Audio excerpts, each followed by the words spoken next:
مختصر سی تعریف کے بعد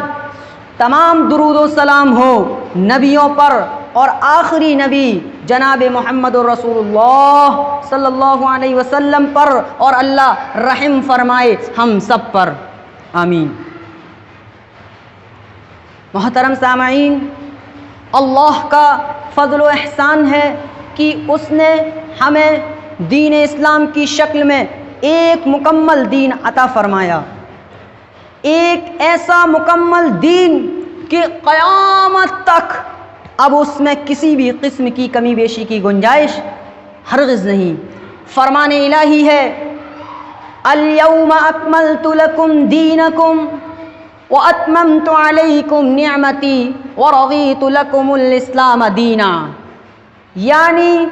ہم نے مسلمانوں کے لیے ان کے دین کو مکمل کر دیا اور اپنی نعمتیں ان پر تمام کر دیں۔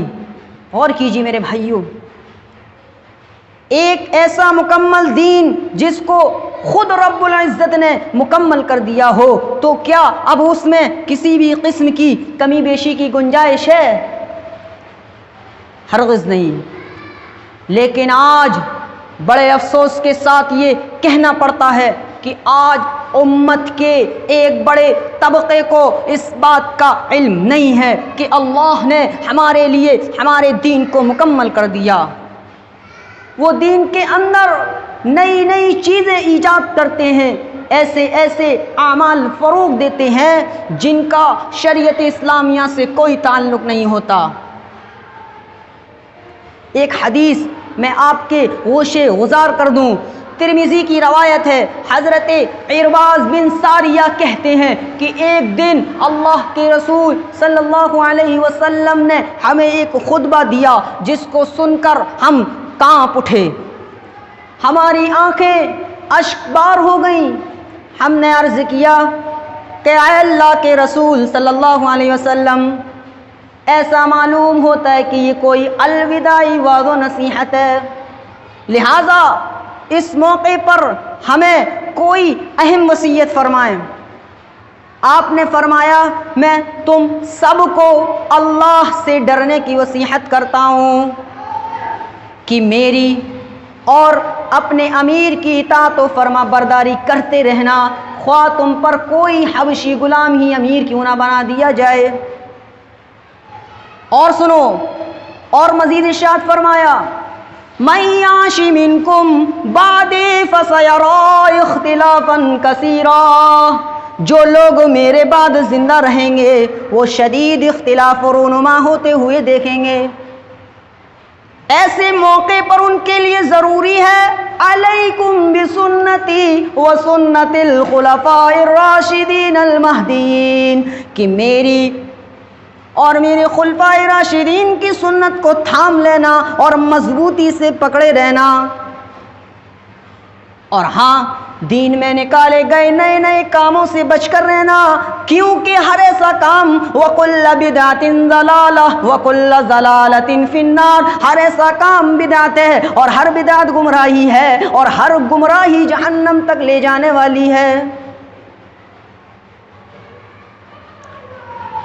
کتنا افسوس کا مقام ہے کہ آج ہمارے معاشرے میں بہت سارے امور ایسے ہیں، بہت سارے کام ایسے ہیں جن کو کار ثواب سمجھ کر انجام دیا جاتا ہے، جن کا نہ تو کوئی ثبوت ہمیں دور نبی سے ملتا ہے، نہ دور صحابہ سے ملتا ہے اور نہ ہی دور تابعین سے ملتا ہے۔ یاد رکھنا، ہر ایسا کام بدعت ہے، اور اگر آپ بھی اپنے آپ کو اس بدعت جیسے قبیح فعل سے محفوظ رکھنا چاہتے ہیں تو ہمیں اپنی زندگی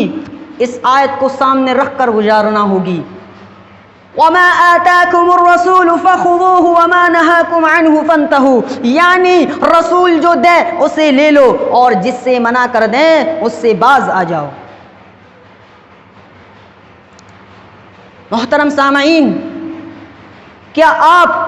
بتلا سکتے ہیں کہ وہ کون سی چیز ہے کہ صرف اسی کے لیے اللہ رب العالمین نے زمین پر بے شمار نبیوں اور رسولوں کو مبعوث فرمایا؟ وہ کون سی چیز ہے جو دین اسلام کی روح ہے؟ وہ کون سی دولت تھی؟ کہ جس کو حاصل کرنے کے لیے حضرت سمیہ رضی اللہ تعالیٰ عنہ نے شرمناک طریقے سے شہید ہو جانا گوارا کر لیا، لیکن اس دولت سے ہاتھ نہیں دھویا۔ میرے بھائیوں، وہ چیز توحید، وہ دولت، توحید کی دولت، دنیا میں جتنے بھی نبی اور رسول آئے سب کی بعثت کا ایک ہی مقصد تھا کہ اللہ کے بندے صرف اسی ایک اللہ کی عبادت کریں، اس کی عبادت میں غیروں کو شریک نہ بنائیں۔ توحید کا مطلب ہوتا ہے ایک کرنا، اور شریعت میں توحید کا معنی ہے اللہ کی ذات کو عبادت میں، ربوبیت میں اور اس کے تمام اسماء و صفات میں یکتا مانا جائے، کسی اور کو رب مانا جائے یہ بھی توحید کے خلاف، کسی اور کی عبادت کی جائے یہ بھی توحید کے خلاف، اور اس کی صفات اور اس کے ناموں کو اسی معنی میں جس میں وہ اللہ کے لیے استعمال ہوتے ہیں کسی اور کے لیے استعمال کیا جائے تو یہ بھی توحید کے خلاف۔ آئیے اب میں آپ کو اسی توحید کی طرف لانا چاہتا ہوں کہ جو لوگ نہیں مانتے تھے نبی کو تو وہ صرف محمد رسول اللہ کو ماننے کے لیے تیار تھے، لیکن وہ رسول اللہ ماننے کے لیے تیار نہیں، وہ اللہ کی توحید کو ماننے کے لیے تیار نہیں تھے۔ یہی جھگڑا تو آج ہماری سوسائٹی میں، آج ہمارے سماج کے اندر آیا ہوا ہے۔ اللہ کے نبی صلی اللہ علیہ وسلم سے پوچھو کہ ایک صحابی آئے اللہ کے نبی میں ان پڑھ ہوں، ابھی نیا نیا اسلام لایا ہوں، میں آپ کی لمبی تقریر نہیں سمجھ سکتا، آئے اللہ کے نبی مجھے 2 لفظوں میں بتائیے کہ توحید کس کو کہتے ہیں۔ اے اللہ کے نبی مجھے 2 جملوں میں بتائیے نا کہ توحید کس کو کہتے ہیں۔ اللہ کے نبی صلی اللہ علیہ وسلم جواب دیتے ہیں، کیا پیارا جواب دیتے ہیں، 2 لفظوں میں توحید سننا چاہتے ہو؟ سنو، اذا سألت فاسأل اللہ، جب مانگو تو اللہ سے مانگو، وَإِذَا اسْتَعَنْتَ فَاسْتَعِنْ بِاللَّهِ، اور جب مدد طلب کرو تو اللہ سے طلب کرو۔ پوچھنے والے نے پوچھا، اے اللہ کے نبی